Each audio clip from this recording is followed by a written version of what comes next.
Harda xırdalanır, bazar stoyun üstünde. Apart bazar stoyun üstü. Güzel bir yer, prospektin kırarı. Bizim böyle bir emniyet çıkın. Gel içeriye. Bu zal. Görmeyi kendindedir. Bakın.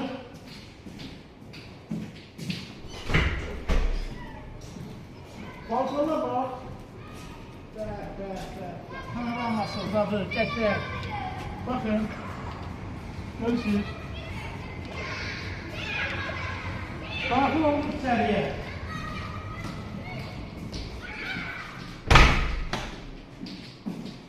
Burası savunucu. Görünen koy kadar. Geçen bir savunucu.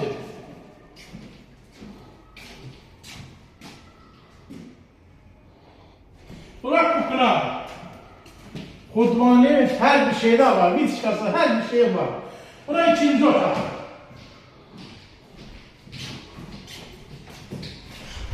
İkinci otakta da kalplar sıkış var. Görürsünüz. Gene çıkıyor. Parkın üstü, bazar üstü. 68 kvadrat. 68-70 kvadrat. Evin qiyməti 127 min manat. Allah satına da xeyir versin, alana da. Bırak edər.